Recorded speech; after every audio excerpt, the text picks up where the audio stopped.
जी अस्सलाम वालेकुम दोस्तों, कैसे हैं सब। उम्मीद करता हूँ सब खैरियत से होंगे। पाकिस्तान तहरीक इंसाफ के लिए कुछ पिछले टाइम से अच्छी खबरें आ रही हैं, जैसे कि बुशरा बीबी की रिहाई हुई, उसके बाद इमरान खान की बहनों को रिहा किया गया, उसके बाद आज जो 9 मई के मुकदमात में पाकिस्तान तहरीक इंसाफ के लोग जो मुलव्वस थे, 30 लोगों को पेशावर हाई कोर्ट ने बाइज्जत बरी कर दिया है, क्योंकि उनके किसी किस्म के कोई सबूत जो है ना अदालत में पेश नहीं किए गए। तो इस बिना के ऊपर जी अदालत ने वकला के दलाइल मुकम्मल होने पर फैसला सुनाया और मुल्जमान को अदम सबूत की बिना पर बरी कर दिया। अदालत की जानिब से बरी किए जाने वाले में पीटीआई रहनुमा सूबाई वजीर मीना खान अफरीदी, कमरान बंगश, तैमूर सलीम झगड़ा, अरबाब शेर अली और इरफान सलीम समेत देगर कारकुनान और शहरियों को इसमें जो है ना बरी किया गया। तकरीबन 30 लोगों को बरी किया गया। इसके ऊपर 9 मई का बड़ा जो वावेला मचाया हुआ था, बड़े झंडे लहराए जा रहे थे कि 9 मई 9 मई 9 मई। आज जी 9 मई का जो लोग थे ये छूट गए और इमरान खान भी इसे बहुत जल्द बहर आ जाएंगे, क्योंकि 9 मई कोई बेसिकली पाकिस्तान तहरीक इंसाफ के लोगों ने नहीं किया, ये कराया गया और उसके बाद किस वजह से कराया गया ये भी पूरा पाकिस्तान जानता है। और जी आज 190 मिलियन पाउंड रेफरेंस 33वीं पेशी थी। तफ्तीशी अफसर पर जरा मुकम्मल ना हो सकी आज भी बगैर किसी नतीजे के ऊपर एक 190 मिलियन पाउंड का जो केस है इमरान खान साहब के ऊपर, इसको भी फिर कल के ऊपर डाल दिया गया है। देखते हैं कल फिर क्या होगा। इसकी जो आज की तफसील है वो मैं आपके सामने रख देता हूँ। अडयाला जेल रावलपिंडी में तसाब अदालत के जज नासिर जवेद राणा ने रेफरेंस में समाअत की। बानी पीटीआई को कमरा दर्द में पेश किया गया, जबकि बुशरा बीबी रेफरेंस की समाअत के लिए पिशावर से आई। आज इमरान खान साहब के साथ पिशावर से आई बुशरा बीबी ने मुलाकात की, सलेमाना कमर राजा ने मुलाकात की, उसके बाद शुएब शहीन ने मुलाकात की। लंबे टाइम के बाद आज शेर अफजल मरवा साहब ने भी खान साहब से जेल के अंदर जो है ना मुलाकात की। दौरान समाअत बुशरा बीबी के वकील उस्मान गुल ने केस की तफ्तीशी अफसरान मियां उमर नदीम पर 33वीं पेशी पर भी जरा की।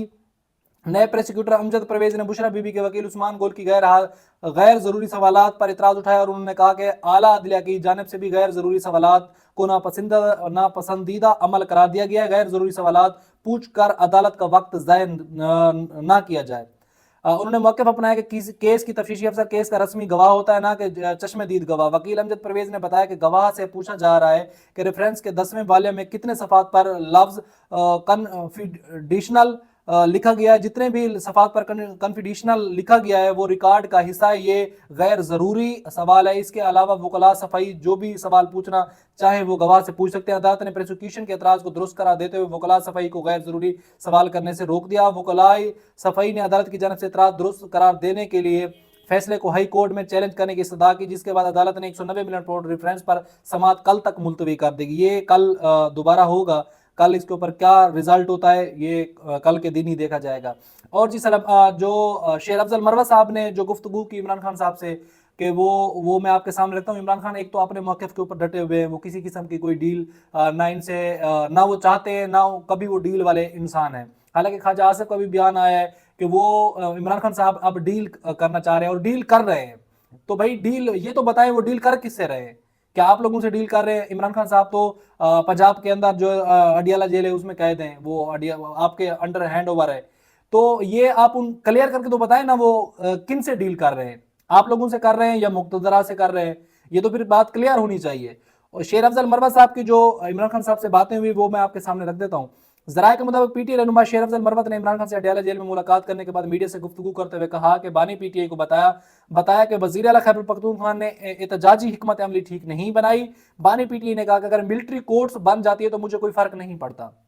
जैसे मैंने कहा कि उसके असाब मजबूत बंदा है, वो 72 साल की एज के बाद भी इनसे नहीं टूट रहा। इन्होंने जो जुल्म के उसके ऊपर पहाड़ तोड़े हैं, जो इंसानी हकूक की पामालियाँ इन्होंने की हैं, जो एक उसका राइट है जेल के अंदर, एक आम कैदी के भी कुछ जो है ना हकूक होते हैं वो भी इन्होंने दबाए हैं। हर तरह का उसकी बीवी को जेल में डाल के, उसकी बहनों को जेल में डाल के, उसका भांजा इतने टाइम से जेल के अंदर है, और फिर उनके कारकुनान, उनकी लीडरशिप, उनकी जो पार्टी की खवातीन है, फिर बच्चों को उठा के हर तरीके से, लेकिन वो शख्स इनसे टूट नहीं सका। तो वो उसके असाब जवाब में वो असाब की जंग लड़ रहा है, जो वो हकीकी आज़ादी की जंग लड़ रहा है ना, वो इनसे टूटने वाला नहीं है। शेर अफजल मरवत का कहना था कि ये एहतजाज ठीक नहीं थे।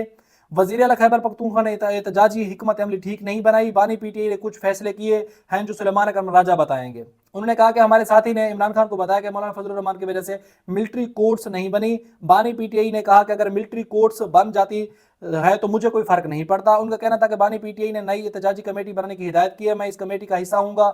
आगे सर्दियां भी आ रही हैं, इस हवाले से मनसूबा बंदी करेंगे, ऐसी हिकमत अमली बनाएंगे कि अगर एक लीडर पकड़ा जाए तो दूसरा क़यादत करे। ये नहीं कि पाकिस्तान तरीके इंसाफ के लोग भी अब खड़े हो रहे हैं, स्टैंड ले रहे हैं, क्योंकि इनके ऊपर अभी मैं तो ये कह सकता हूँ कि पाकिस्तान तरीके इंसाफ के ऊपर अभी कुछ अच्छा वक्त चल रहा है। वो जो बुरे वक्त के असरात थे वो कम होते हुए नजर आ रहे हैं। और जी सबसे जो अहम बात है, आज मैं सोशल मीडिया जब चला रहा था तो मुख्तलिफ जो साफ़ी हजरात हैं, जो मुख्तलिफ दानिशवर हैं, जो बड़े बड़े नाम हैं, वो इस बात को यानी कि लेके बहुत बड़ी वो अपनी थ्योरी पेश कर रहे थे कि जो काजी साहब के साथ जो बरतानिया के अंदर वाक़या हुआ है वो इंतहाई गलत था। ये बात बिल्कुल दुरुस्त है कि उनके साथ एक प्रोटेस्ट करना तो हर किसी का राइट है, वो प्रोटेस्ट कर सकते हैं, लेकिन इस तरह जो उनके पाकिस्तान तहरीक इंसाफ के जो वर्कर्स थे उन्होंने जो कुछ किया है वो गलत है।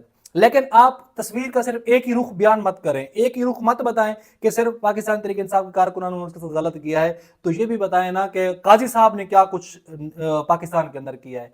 आज आखिर ऐसी क्या रीजन थी कि काजी साहब को अपना मुंह छुपा के जाना पड़ा। बाकी भी तो चीफ जस्टिस पाकिस्तान के अंदर रिटायर हुए हैं, इससे पहले तकरीबन मेरे ख्याल में 29 चीफ जस्टिस पाकिस्तान में रिटायर हो चुके हैं। तो क्या उनको भी ऐसे मुंह छुपाना पड़ता है? क्या उनको भी लोग ऐसे गौलम गलाज देते हैं? और काफी सारे ऐसे भी चीफ जस्टिस रिटायर हैं जो पाकिस्तान के अंदर मौजूद है। ये शख्स क्यों नहीं पाकिस्तान के अंदर 24 घंटे भी नहीं गुजारे और पाकिस्तान को छोड़ के एक महफूज मुल्क में चले गए? तो यहाँ तो फिर भी ये ज्यादा महफूज होते हैं क्योंकि इनके आसपास बड़े लोग होते हैं, इनके आगे पीछे जो इनको अपने मतलब के लिए जो टिश्यू पेपर समझ के इनको यूज करते हैं वो इनको बड़ी सिक्योरिटी देते हैं। अगर वो सिक्योरिटी नहीं देंगे तो आने वाले जो लोग होंगे, जो आने वाले जो इनकी सपोर्ट कर रहे होंगे, जो इनकी तरफ से खेल रहे होंगे, मुतनाज़ा तरीके से खेल रहे होंगे, फिर जब वो काजी साहब का हश्र देखेंगे वो भी हाथ खड़े कर देंगे, भाई हम आप लोगों का साथ नहीं दे सकते, हमारे साथ भी कल को यही मसला होगा, हम मार्केट में नहीं जा सकेंगे, हम अपने बच्चों के साथ नहीं घूम सकेंगे। तो आज इस वजह से फिर वजीर दाखिला मोहसिन नकवी साहब ने स्टैंड लिया। उन्होंने बोला कि हम इनकी जो वहां पे जो पासपोर्ट है वो ब्लॉक करेंगे। भाई आप ये तो देखें कि जो इनकी काजी साहब की शान में गुस्ताखी हुई है उसके पीछे रीजन क्या है? क्या काजी साहब को अगर काजी फैजिसा के खिलाफ कोई बंदा केस करता है पाकिस्तान के अंदर, क्या काजी साहब को कानून के कटहरे में खड़ा किया जा सकता है? सवाल ही पैदा नहीं होता। तो क्या अगर पाकिस्तान में हो काजी साहब के घर के बाहर कोई प्रोटेस्ट कर सकता है? सवाल ही पैदा नहीं होता। तो फिर ऐसा क्या होता है कि जब आप बाहर निकलते हो तो वहाँ इंसानी हकूक के हैं, वहां पे आवाम को जो बाहर की जो गवर्नमेंट है उन्होंने राइट्स दिए हुए हैं, फिर उनके खिलाफ आवाम खड़ी होती है, फिर स्टैंड लेते हैं। हाँ, प्रोटेस्ट का तरीका गलत था, इसमें कोई शक नहीं है। ये गालम गलोच या बदतमीज का जो तूफान उठा देना ये ठीक नहीं था, लेकिन इसके पीछे आखिर इतनी क्या वजह है कि लोगों के अंदर इतनी नफरत क्यों भर गई है? आखिर लोग ऐसा क्यों करने पे मजबूर हुए? आप इस चीज को नजर रखें। और ये आने वाले भी लोग जो इस टाइम अपनी कुर्सियों के ऊपर वर्जमान हैं उन लोगों के लिए भी ये एक मिसाल है, जिंदा एग्जाम्पल है कि अगर आप ऐसा कुछ करेंगे तो आपके साथ भी इन फ्यूचर यही होगा। क्योंकि कुर्सी जो है ना किसी की मलकियत नहीं है, कुर्सी एक ना एक दिन छोड़नी होती है। जो वफाकी वजीर ने अपना स्टेटमेंट दिया उसके बाद पाकिस्तान तहरीक इंसाफ की जो तर्जमान है उनका भी एक रद्द-ए-अमल है, वो मैं आपके सामने रख देता हूँ। वफाकी वजीर दाखिला के ओवरसीज पाकिस्तानियों के हवाले से मुज़हका खेज बयान पर पाकिस्तान तहरीक इंसाफ का रद्द-ए-अमल आया। मोहसिन नकवी का बयान निहायत बेवकूफ़ाना हद तक मुज़हका खेज और मैंडेट चोर बंदोबस्त की ज़हनियत का अक्कासी तर्जमान पाकिस्तान तहरीक इंसाफ। उसके बाद दूसरा रोज दुनिया को बताते हैं कि हम सिर्फ अनपढ़ ही नहीं परले दर्जे के अहमक और जहल भी हैं, तर्जमान पाकिस्तान तहरीक इंसाफ। खुद साख्ता वैसराय साहब काजी फैजिसा के खिलाफ एहतजाज करने वालों की शहरियत की मनसूखी से पहले किसी पढ़े लिखे वकील से कानून से मुतल्लिक सीख लें, तर्जमान पाकिस्तान तहरीक इंसाफ। ज़ाहिर के पाकिस्तान इनके आबाओ अजदाद की राजधानी या खानदानी जगीर तो है नहीं, या दरबारी अपनी जबानों की लंबाई के मुताबिक बयान दें, तर्जमान पाकिस्तान तहरीक इंसाफ। शनाख्ती कार्ड या पासपोर्ट या शहरियत की मनसूखी व अजरा के फैसले नकवी साहब के सवाब हिदायत के नहीं, आइन और कानून की मरहून मिन्नत हैं, तर्जमान पाकिस्तान तहरीक इंसाफ। आइन और कानून के गर्दन पर पैर रखकर मर्जी के फरमान जारी करने के बेहुदा सिलसिले ने दुनिया में पाकिस्तान की जमहूरी और आईनी तशख़्ख़ुस बुरी तरह से मजरूह किया है, तर्जमान पाकिस्तान तहरीक इंसाफ। काजी फैजिसा की करतूत तो कब्र तक इसका पीछा करेंगे, जबकि तारीख इससे भी परले इसके मुहासबे को तैयार है। तर्जमान पाकिस्तान तरीके इंसाफ, मूसा नकवी गुंडा राज की ख्याली सेट से उतरें और दुनिया को अपने जहलाना जलाल दिखाने की बजाय थोड़ी सी तमीज़ और कानून के एहतराम की अदाकारी की हल्की सी कोशिश कर लें। ये भी पाकिस्तान तरीके इंसाफ के तर्जमान कह रहे हैं। किसी से कोई गलती या जुर्म सरजद हुआ तो खुद काजी की पतलून पहनकर उछलने की बजाय अदालत को फैसले का मौका दें। तर्जमान पाकिस्तान तरीके इंसाफ। ये पाकिस्तान तरीके इंसाफ का जो मौक़िफ़ है ये आया है कि अगर मतलब उन्होंने ऐसा किया है तो उनको कानून के कटहरे में खड़ा किया जाएगा। सादा सादा जो बात है वो ये है। और जी एक जो इम्पोर्टेंट बात है वो ये है कि मरियम नवाज साहबा ने आज लाहौर के अंदर कैंसर अस्पताल का वो इफ्तिताह किया है। नवाज शरीफ कैंसर अस्पताल का नाम दे दिया है। एक मेरा लीडर कहता था कि एक तो ये लोग पढ़े लिखे नहीं है, दूसरा फिर ये कोशिश भी नहीं करते। जुल्म तो सबसे बड़ा यहाँ पे आता है कि एक तो ये पढ़े लिखे नहीं है, दूसरा ये कोशिश भी नहीं करते। जो इमरान खान ने अपनी माँ के नाम से शौकत खानम अस्पताल बनाया, आज अल्हम्दुलिल्लाह वो कराची में के अंदर भी है, तो वो एक प्राइवेट अस्पताल बनाया। उसने लोगों से चंदा लेकर, लोगों से मिन्नतें तर लेकर के, पैसे इकट्ठे करके उसने ये अस्पताल बनाया। वो प्राइवेट अस्पताल है, आप सरकारी अस्पताल बना रहे हैं। और वो भी एक ये भी कहा जा रहा है कि मरियम नवाज की तरफ से कि ये नवाज शरीफ साहब का ख्वाब था और ख्वाब को पूरा किया जा रहा है। 7 दफा वजारत उज़्मा में रहने वाले ये लोग, 7वीं बार अभी सॉरी 5वीं बार वजारत उज़्मा में रहने वाले और 7वीं बार वजीर आला पंजाब रहने वाले, पंजाब के ऊपर हुकूमत करने वाले के ख्वाब अभी पूरे हो रहे हैं। इतनी सुस्त रवि के शिकार है इनके ख्वाब। इनके ख्वाब तो बेसिकली पाकिस्तान में है ही नहीं। ये तो आप लोगों ने देखा, काजी साहब गया उधर, नवाज शरीफ साहब भी बाहर निकल गए। उधर जी हमारे प्राइम मिनिस्टर साहब भी बाहर निकल गए। उसके बाद बिलावल भुट्टो साहब भी बाहर जाने को तैयार, सदर आसिफ अली जरदारी भी बाहर जाने को तैयार। इसके पीछे वजह क्या है? अमेरिका में ये इलाज कराने नहीं जा रहे। अमेरिका को अपनी तसल्ली देने जा रहे हैं, वो बल्कि यूं समझ रहे हैं कि उनकी दरबार में सजदा करके उनको बताने जा रहे हैं कि हम आपके पीछे खड़े हैं, हम लबैक करेंगे। बस इमरान खान की सपोर्ट जो है ना किसी तरीके से हमें कहीं से नहीं आनी चाहिए। इमरान खान को इस रास्ते से हटाया जाए। हम जो मैदान में घोड़ा भगाएंगे वो हम अकेला भगाएंगे और फिर जीत के उस सरे पे बैठ के बोलेंगे देखें हमने कैसे रेस को जीता है, हमने 8 फरवरी को रेस को कैसे पार किया, हमने सुप्रीम कोर्ट का इलेक्शन कैसे पार किया, हमने कानून साजी कैसे की। तो ये जो सूरत हाल है। फिर मूसा नकवी ने बोलता है कि जो हाई कमीशन है पाकिस्तान का बरतानिया में, वो पाकिस्तान की नुमाइंदगी करता है। जो हाई कमीशन बरतानिया के अंदर है वो किसी एक पार्टी या मुतनाज़ तरीके के लोगों की वो नहीं करता, नुमाइंदगी नहीं करता, वो पूरे पाकिस्तान की नुमाइंदगी करता है। अब लास्ट में मौलाना फजल रहमान का भी एक स्टेटमेंट आया है, वो भी मैं आपके सामने रख देता हूँ। मौलाना फजल रहमान साहब कहते हैं कि उन्होंने 11 लोगों को खरीदा हुआ था, तो इस वजह से जो वो आप एक लेकर आना चाहते थे जो मुसवदा, उनके अंदर 56 शिक्कें थी, उनको मैंने कम करा के 22 लेकर आया और मैंने इनका साथ दिया और ऐनी तरमीम पास कराई।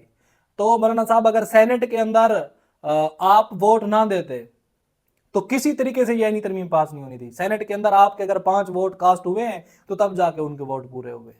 तो फिर पाकिस्तान तरीके इंसाफ ने तो जो लोग उनके फिरे हैं उन्होंने तो उनको काज लिस्ट जो है ना वो भेज दिया, उनको नोटिस। आपने क्यों नहीं भेजा? आप बेसिकली मौलाना फजल रहमान एक बड़े जबरदस्त सियासतदान है। जब भी कोई भी पार्टी फंसती है तो यकीनन उसी के दर के सजदे इनको करने पड़ते हैं, तब जाके ये अपनी कोई भी चीज़ हो वो पूरी कर सकते हैं। लेकिन मौलाना फजल रहमान साहब एक डट के मुकाबला करने वाले या एक ही पेज पे खेलने वाले शख्स नहीं है।